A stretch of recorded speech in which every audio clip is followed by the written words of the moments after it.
You know what's interesting about success? It makes a lot of noise. But you know what makes even more noise? The people who said you'd never make it, they're the ones who'll hear your success the loudest. I remember sitting at my kitchen table years ago, looking at my dreams written down on a piece of paper. The mortgage was due, the bills were piling up, and everyone around me had an opinion about what I couldn't do. Isn't it fascinating how people become experts at telling you what's impossible? The reality, the same people who doubt you today will tell your story tomorrow. They'll say, oh yeah, I knew them when... Interesting how that works, isn't it? Your success has a funny way of turning skeptics into admirers. But let me tell you something that took me years to figure out. Those doubters, they're not your enemy. They're not even obstacles. They're signposts. Every time someone says, you can't do that, they're actually pointing you in the exact direction you need to go. It's almost like they have a special talent for highlighting your next big move. I spent time with people from all walks of life, from the streets to the penthouse suites. And you know what separates the achievers from the rest? It's not talent. It's not luck. It's their ability to turn doubt into determination. When someone says impossible, they hear, I'm possible. Simple shift, profound results. And right now, as I'm talking to you, I know there's something stirring your mind. A dream that someone told you to give up on. A goal they said was too big. An ambition they laughed at. Good, that's exactly where your story begins. And that brings me to something remarkable about doubt. You see, I've noticed over the years that people who doubt others are really just revealing their own limitations. Isn't that interesting? When someone says that's impossible, they're really saying that's impossible for me. You know what's funny about doubt? It's like a family tradition that nobody wants, but everybody seems to inherit. Your uncle doubts your business idea, your friend questions your career change, your neighbor thinks your goals are too big. They mean, well, most of them do. They think they're protecting you from disappointment. But what they're really doing is protecting themselves from their own unfulfilled dreams. I learned something valuable watching people over the years. The loudest doubters are usually the ones who gave up on their own dreams somewhere along the way. They're like someone who stopped halfway up the mountain, set up camp, and now spends their time yelling at everyone else to stop climbing. The view isn't worth it. They shout, but how would they know? They never made it to the top. Here's what's fascinating about doubt. It actually serves a purpose. Oh yes, it does. Doubt is like a filter. It filters out the people who want success from the people who need success. Want to know the difference? The people who want success will quit when someone plants a seed of doubt. But the people who need success, they take that seed of doubt and plant a forest of determination. I remember talking to a young man who told me his father said he'd never amount to anything. For years, those words haunted him. Then one day, he did something remarkable. He put his father's picture on his desk. Every morning, he'd look at it and say, watch me. He turned those words of doubt into his personal fuel. Today, he owns 3 successful companies. His father? Well, his father works for him now. Isn't life interesting? But what you need to understand about doubt, it's not personal, even though it feels that way. When people doubt you, they're actually telling you their story, not yours. They're showing you their fears, their limitations, their incomplete chapters. Your job isn't to prove them wrong. Your job is to prove yourself, right? And let me tell you something about mindset that most people miss. The way you handle doubt today will determine where you'll be in 5 years. Some people let doubt be a wall. Smart people, they turn it into a door. Really smart people, they turn it into an elevator. That isn't just something to overcome. It's something to harness. When someone doubts you, they're actually handing you a gift, the gift of motivation. And that motivation, when you know how to use it, becomes the foundation of something extraordinary. And that extraordinary foundation begins with something so simple, yet so powerful. You see, I've discovered over the years that success leaves clues. It's not some mysterious force that randomly picks winners and losers. Success is as predictable as the seasons. If you know the formula, first, you've got to know exactly what you want. Not kind of what you want, not sort of what you want, exactly what you want. Most people are walking around with fuzzy goals, and then they wonder why they get fuzzy results. I always say, if you can't write your goal on the back of your business card, you don't have a goal. You have a wish. Let me share something with you that changed my life. Years ago, I started writing down my goals every single morning, not typing them, writing them. There's something magical that happens when you put pen to paper. Your mind starts to believe what your hand is writing. Isn't that fascinating? The same goal written 365 times becomes more than a goal. It becomes a command to your subconscious mind. But where most people miss it, they think setting goals is enough. That's like saying buying running shoes makes you a marathon runner. No. After you set the goal, you've got to develop what I call unshakable self-belief. And let me tell you, unshakable doesn't mean you never have doubts. It means you keep going even when the doubts show up. I remember talking to a woman who started her business from her kitchen table. Every morning, she'd look at her kids eating breakfast and say to herself, their future depends on my decisions today. That's unshakable self-belief. She wasn't just working for herself. She was working for something bigger than herself. A goal without a plan is like a car without an engine. Looks good, but it's not going anywhere. Your plan needs to be so clear that a 10-year-old could follow it. I'm serious about this. Write down every step. What are you going to do first thing Monday morning? What about Tuesday afternoon? Get specific. Success hides in the details. But the part that separates the dreamers from the achievers, persistence. Oh, persistence is a fascinating thing. Most people think persistence means keeping going until you succeed. That's only half right. True persistence means keeping going even after you fail, and you will fail. Count on it, plan on it, welcome it. You know what's interesting about persistence? It's not a personality trait. It's a decision. You decide every morning whether today is the day you keep going or the day you give up. The people who make it are the ones who wake up and decide to keep going, especially on the days they don't feel like it.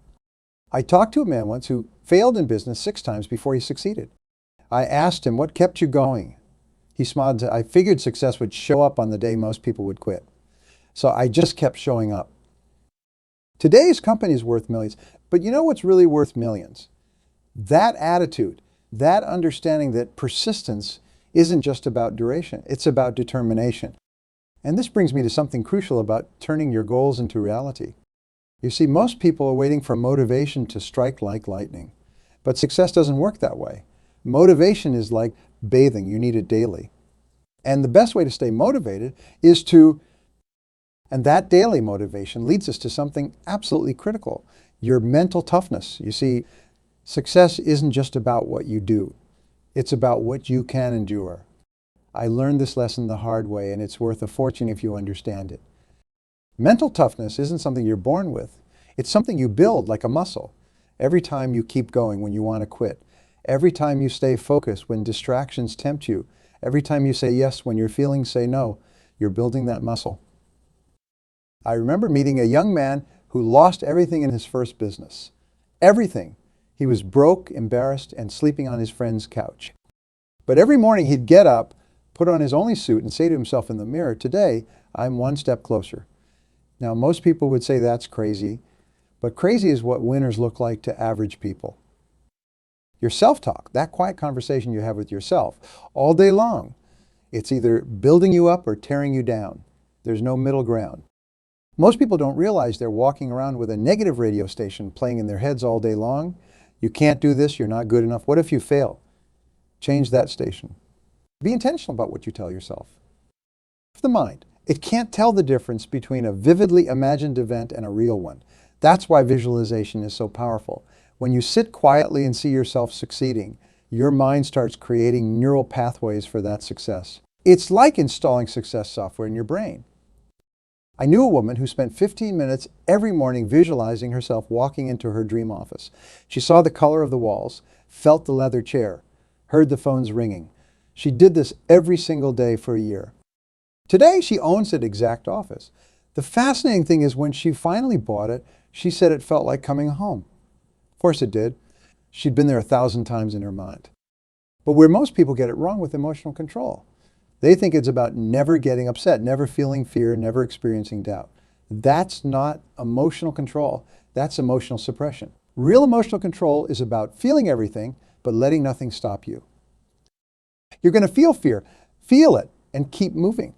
You're going to feel doubt. Acknowledge it and keep building. You're going to feel like quitting. Accept that feeling and show up anyway. That's emotional control. It's not about not feeling. It's about not being controlled by what you feel. I once asked a successful CEO how he handles the pressure. He told me something I'll never forget. He said, I treat my emotions like weather reports. I hear them, but I don't let them make my decisions. Think about that. Your emotions are valuable information, but they're terrible decision makers. Mental toughness isn't built in a day. It's built day by day, decision by decision, moment by moment. The way you handle small challenges today determines how you'll handle big opportunities tomorrow. Every time you choose discipline over distraction, growth over comfort, hard work over excuses, you're building that mental fortress that no outside force can tear down. But building this mental resilience isn't just about personal strength. It's about creating something bigger than yourself, which brings me to, and this bigger purpose shows up in the stories of every great achiever who has walked this earth. You see, success always leaves footprints. The beautiful thing about studying success is that it takes away our excuses. When you see someone who started with less than you and achieved more than you thought possible, something powerful happens in your mind. Take Henry Ford. People laughed at him for wanting to put a car in every American driveway. They said it couldn't be done. The experts they said the automobile was a luxury item for the wealthy. But Ford had something more powerful than their opinions. He had a vision. He didn't just prove them wrong. He created an entirely new world. Every major breakthrough in human history was first met with skepticism. When the Wright brothers said they could make a machine fly, people thought they were crazy. Their own father told them if God had meant for humans to fly, he would have given us wings. Well, those two bicycle mechanics from Ohio didn't just prove the doubters wrong, they gave humanity wings. I met a woman recently who started her business in her garage while raising 3 kids as a single mother. Everyone told her she was being irresponsible, that she should get a real job. Today, her company employs over 200 people, including some of the very people who doubted her. She told me something profound. She said, the same voices that said, you can't now ask me how did you. But what's really interesting about these success stories, they aren't about talent, they're about tenacity. Look, Thomas Edison, he failed 1,000 times before he got the light bulb, right? Someone asked him how it felt to fail 1,000 times. He said, I didn't fail 1,000 times. The light bulb was an invention with 1,000 steps. That's the mindset of an achiever. Modern examples are all around us.